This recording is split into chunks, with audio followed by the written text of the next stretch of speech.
Hi everyone, welcome to Goodbye Deadly. I'm Chris King, and today I'll be sharing my deep thoughts on Gamescom 2014. Now, Gamescom 2014, for those of you guys who don't know, is a video game trade fair, and by far, probably one of the largest, right up there with E3.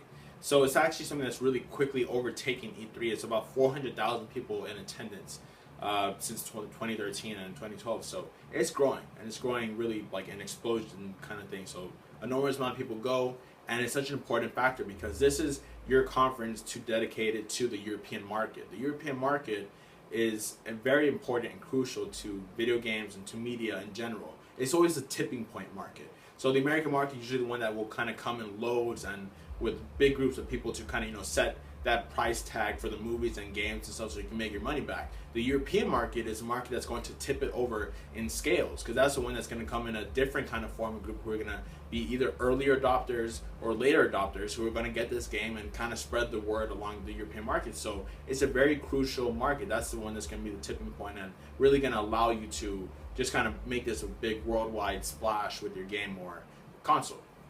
So the first conference of the last week was Activision. They dedicated an hour to Call of Duty multiplayer, and I have to say Advanced Warfare is looking spectacular.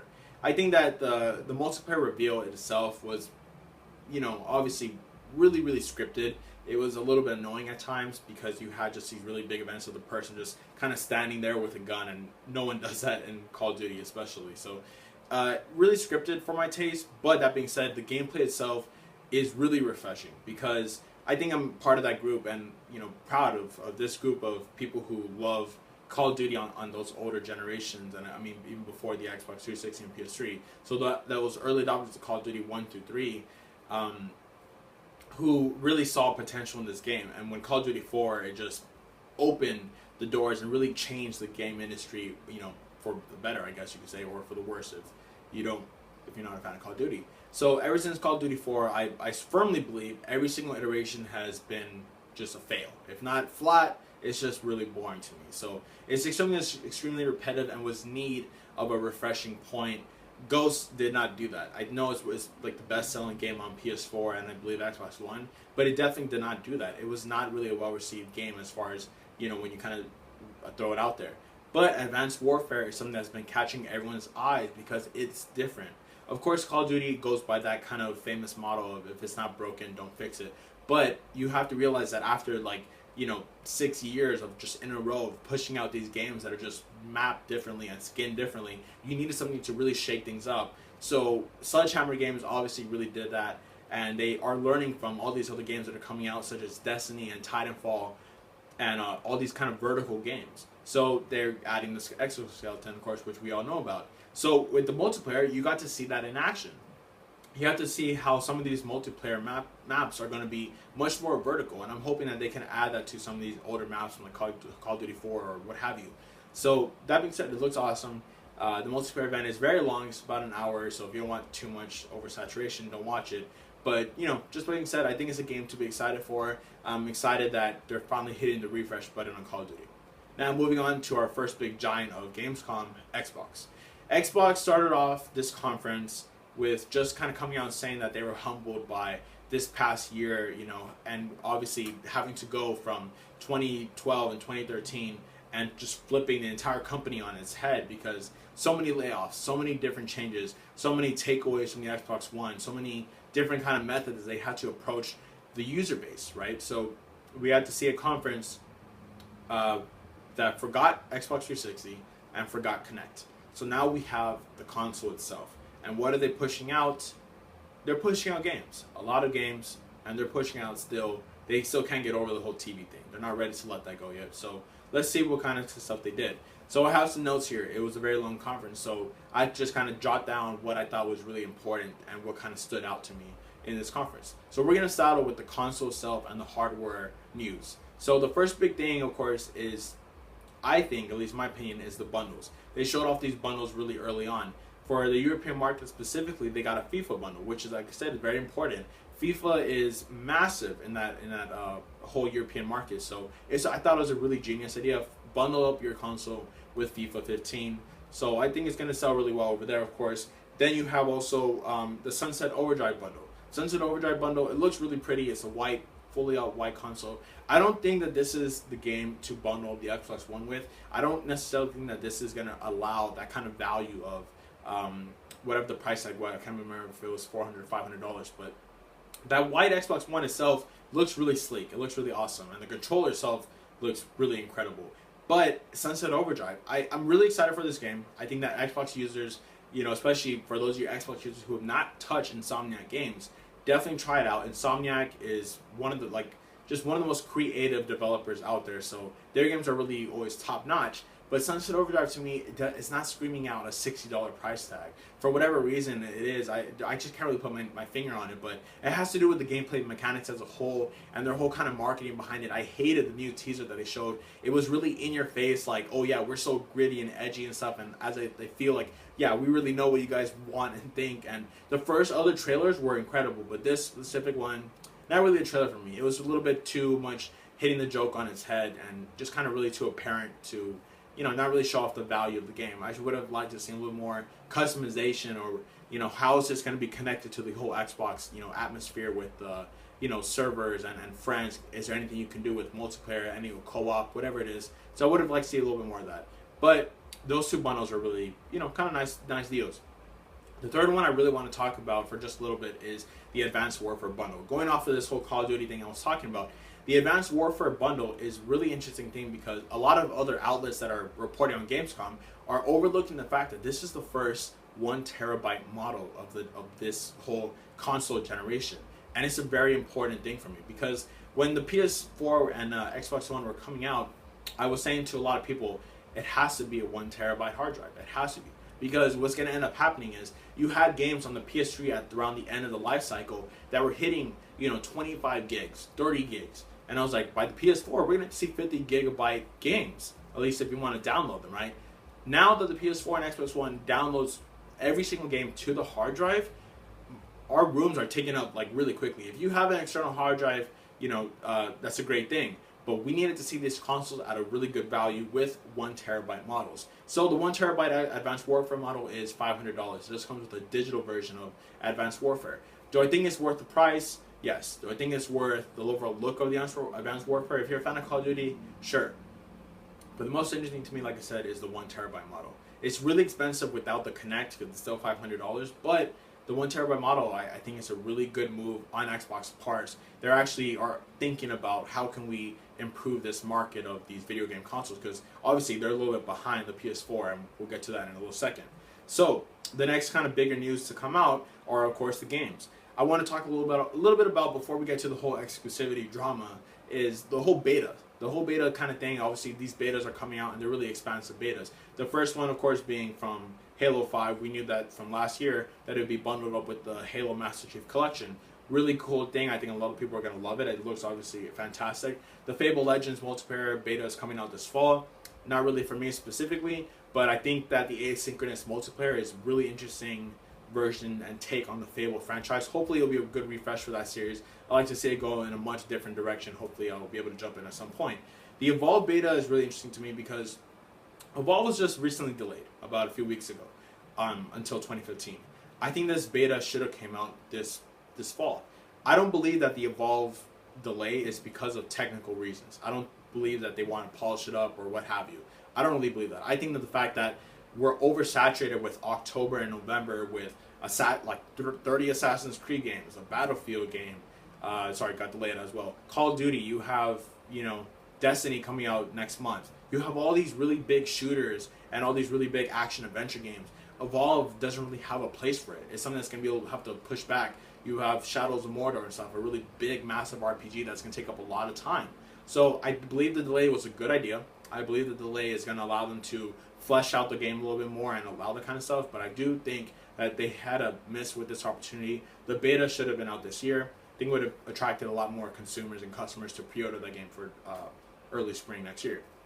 Now, the video game announcements. Let's start off with just saying, you know, Quantum Break wasn't announced, but we actually got to see gameplay. And the gameplay is absolutely fantastic. Go check out the gameplay trailer if you haven't seen it already. It really combines the best kind of features of Max Payne with the graphical fidelity of Alan Wake. And when you're kind of meshing these two really grand IPs together, it's absolutely just beautiful.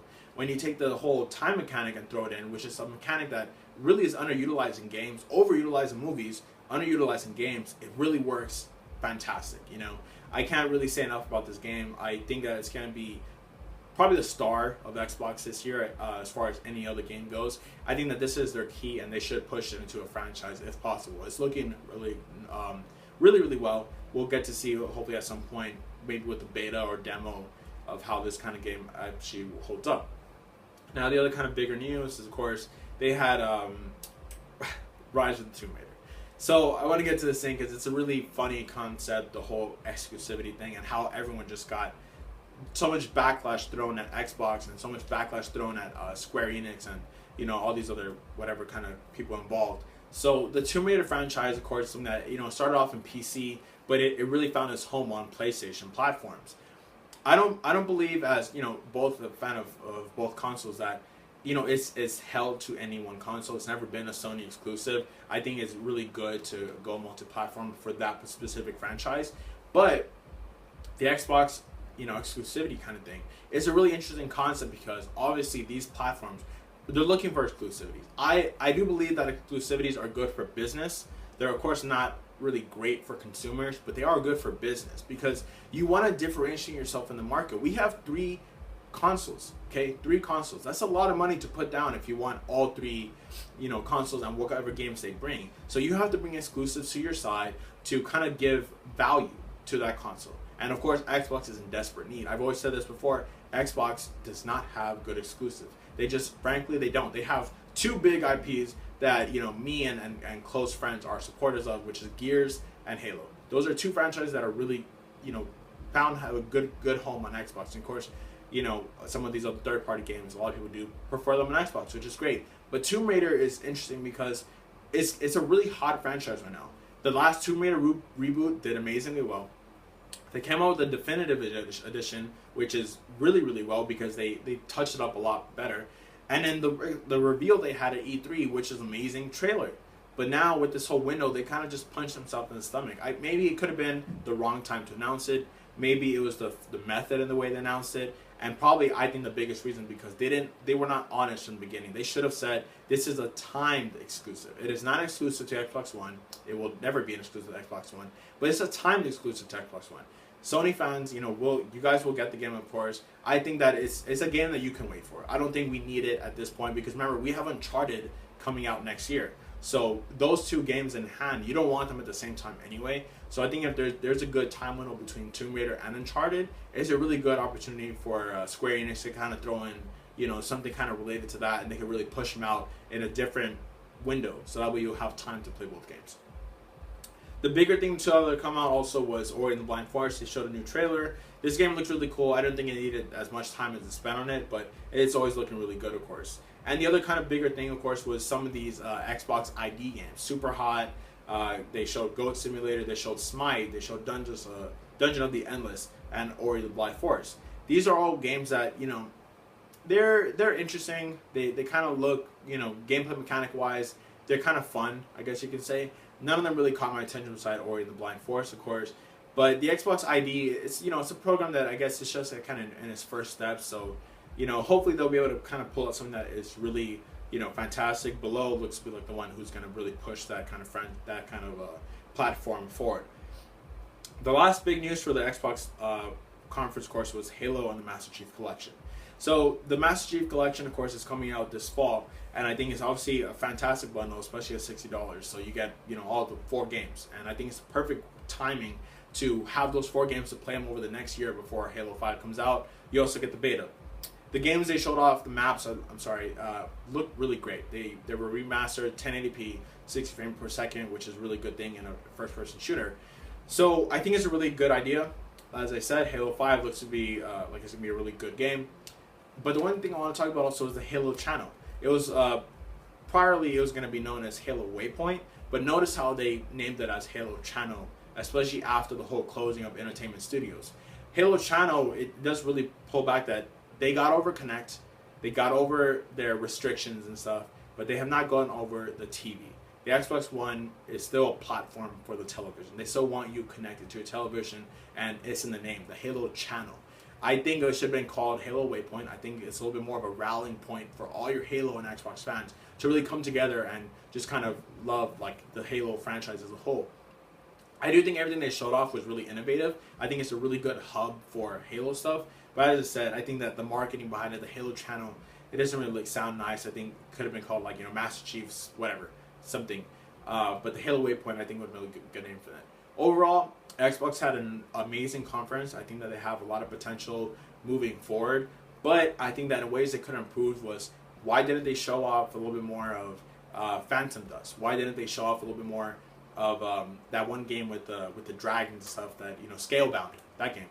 I wanted to see gameplay from that. It looks fantastic. They didn't show Crackdown. None of these games that they were pushing as Xbox One exclusives. So if you want exclusivity, don't steal these other three third-party games. Make your own. Kind of make your own flavor and this distinct kind of look to just your Xbox One platforms. Those are the games that are really going to shine and stuff. You know, you have Forza Horizon, for instance. Looks fantastic. I think it's going to be one of the best racing games we've seen in a good while. So, you know, as far as that goes, Xbox had a good conference. I think it could have been better. But overall, it was a little bit good fun time. It was a little bit long, but pretty cool. Okay, and now moving on to PlayStation Gamescom conference. PlayStation, they came out just setting off the bar already. 10 million units sold to consumers. That means 10 million PS4s in a home or in an office, whatever it is. So that right there is a really pretty impressive thing. The most important kind of figure with that is, you know, it's not something that's necessarily impressive, but the most important fact of that is that PS4 is now the fastest selling console in history. And I'm going to have another Deep Thoughts video that's going to talk about the PS4 and what are the chances that we're going to see a PS5. And of course, I'd be meaning an Xbox, you know, 2, whatever they call it. So moving on, PS4, PlayStation Gamescom. When I say that, I mean that PS Vita was nowhere to be seen. PS3 was nowhere to be seen. The Vita had some mentions in some of the descriptions and titles saying this game will come to PS Vita, but you didn't really see the Vita there in person. You didn't see the Vita featured in any of these major games just exclusively. So, of course, here at GBD, we're going to focus on these next-gen platforms. The Vita, of course, is a handheld, something that we don't really focus on at the moment, but it's mainly because, again, Sony has and PlayStation hasn't really push the Vita and its methods and uses. I think remote play is a feature that's really impressive, of course. It's something that could be really utilized well, but unfortunately the Vita is not really getting much love from PlayStation. Now, with all the PS4 news, there was a ton of games shown. Right at the beginning, they started off stuff with the First Light DLC. I'm not someone that's like particularly thinking that DLC is such a massive thing, but when it's single player campaign stuff, you usually just have my money right there. Second Son, we reviewed it back when it launched this spring, early 2014 spring, and it was a pretty good game. It wasn't something that really was showing off the PS4 features much, but it's a pretty fun game, especially if you're a fan of the whole Infamous franchise. And First Light, the DLC that, if it's priced right, I definitely will check it out. I hear it's a standalone game, so I'm expecting something pretty massive and big that's going to kind of flesh out the story a little bit more. So pretty excited for that. But then after that, they showed Little Big Planet 3 footage, which is cool, but Bloodborne footage. They showed more of that gameplay footage that was leaked early on. So a lot of people that I was talking to was really impressed. They were all just texting me and stuff, just saying like, Bloodborne, Bloodborne. But a lot of this footage I've already seen. Of course, it was leaked very much earlier, months ago, but I was still impressed nonetheless. It's a game that I think is fantastic IP. It comes from massive roots like the Demon Souls and Dark Souls directors. So really interested in this game. Everyone go check it out. I think it's going to be a fantastic game next year. So hopefully it's going to be really fleshed out and a massive game to explore, because I'm really excited for that. Let's touch on the whole kind of fact that there wasn't too many exclusive stuff in the rise from third-party stuff. There's a lot of features that were exclusive that was really good, but it's something obviously is really counteracted to what Xbox One showed us. So starting off that, let's talk about the features that are exclusive to PlayStation 4. The platform news that really came out was, of course, SharePlay. They finally have a name for it, which is something that I'm massively excited for. I think there's so much potential with being interactive with you guys and stuff, and hopefully we can come up with a really good way to kind of incorporate some of that stuff in a segment at some point. That's something I'm really excited for. So SharePlay is what they showed back in February of 2012. I believe it was when they were showing off what the PS4 was going to be like. So the PS4, if you don't know yet, SharePlay is essentially going to be couch co-op, if you can call it that, but over the internet. So now someone who has a PS4 in one home and someone who has a PS4 in the other home, you can pass over your controller, metaphorically speaking, and they can take control of your game. So if you need help getting that one trophy and stuff, you can pass it on, someone can help you. If you want someone to, you're playing and you want to give the control for them for a second so they can screw around with you in Little Big Planet, you can do that. So I think it's something that to me is next gen. That is the next gen future. We have not seen in the Xbox One, and we have not seen in any other Sony platforms. But share play is something that I think is something that's going to open a lot of doors, creatively speaking, especially with developers and how they can interact with their consumers. So I think it's fantastic, and I can't wait for it. It's going to come out with a big 2.0 update for PS4, along with other kind of applications like YouTube finally coming around, all that kind of good stuff. So that was really, really great to see. Really excited for share play. Now, with the trailers and reviews that they kind of showed off, they showed Drive Club footage again. I was really sad to see that Drive Club has been delayed so enormously back. It didn't meet Forza, 2. I'm sorry, it's Forza 5 to actually battle along with that. But it's going to come, I think, along the same time with Forza Horizon 2. And Drive Club is a little bit much more in that vein of the whole kind of thing because it's a very social aspect of the game. Honestly, this is one of the games I'm really excited for as far as racing goes. I don't play every single racing game because there's just so many that are just kind of very overly similar. But Drive Club is something that I think is really interesting how they're incorporating so much social aspects. And that's something that really makes a lot of sense with racing because now you can build a team and kind of this team racing. I would like to see how much more stuff they can incorporate without some sort of kind of headquarters or hub that you can have with your team to kind of interact and maybe customize cars together, share your cars, that kind of stuff I think would be a really good idea. And the graphics on this game also impeccable. The biggest thing I like about this is about the weather system. A lot of times they're showing off games like, oh, we have a dynamic weather system. It's going to snow, and it's going to have fall, and it's going to have summer, and it's going to have spring, which really looks pretty to look at. But how is that going to affect gameplay?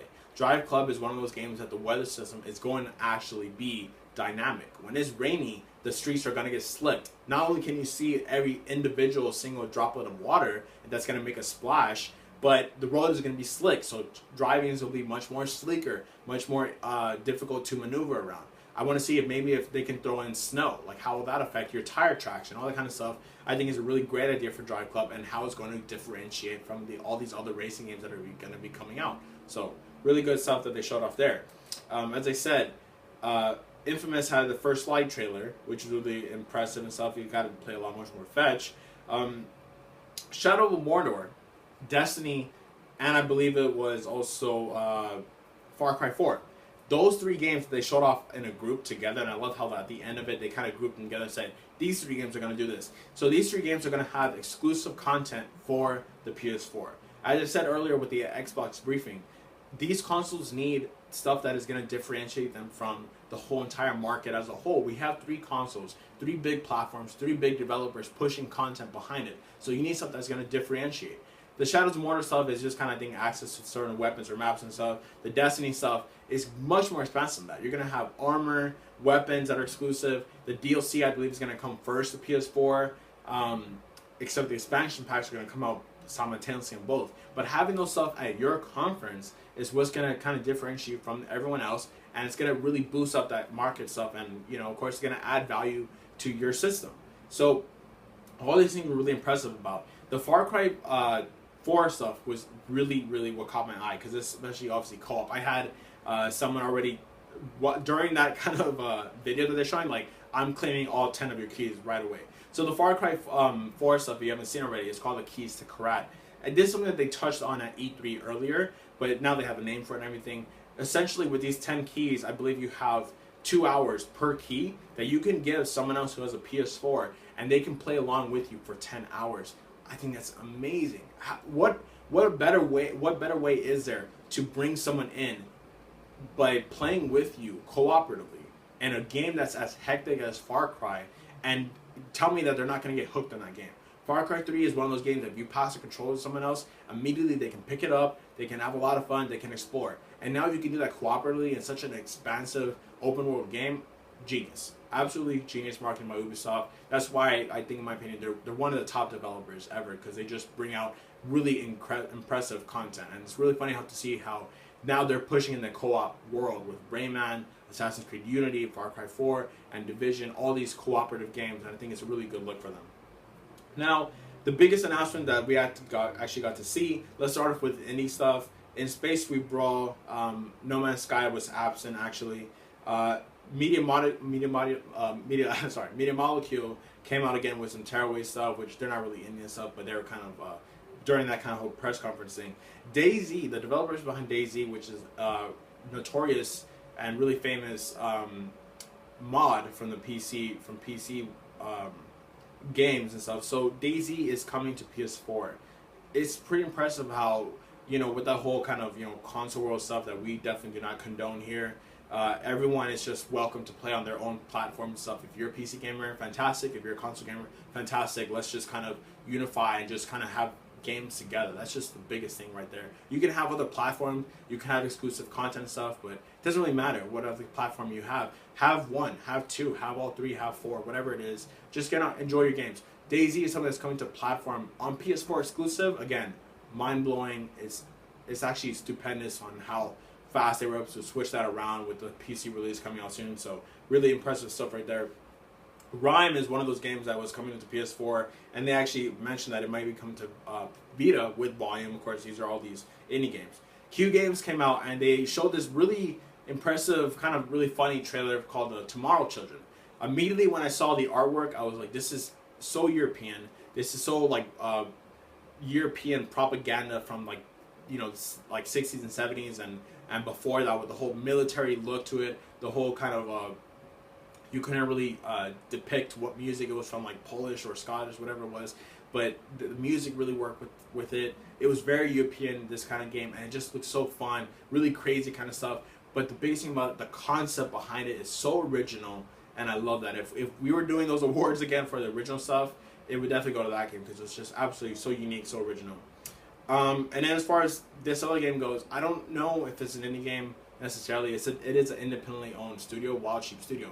They came out with this game called Wild, and I have to say this one for me stole the show. This smaller game stole the show from all these other blockbuster kind of games that we're going to touch up on in just a little second. Go check out the trailer. The Wild trailer is fantastic. I don't really...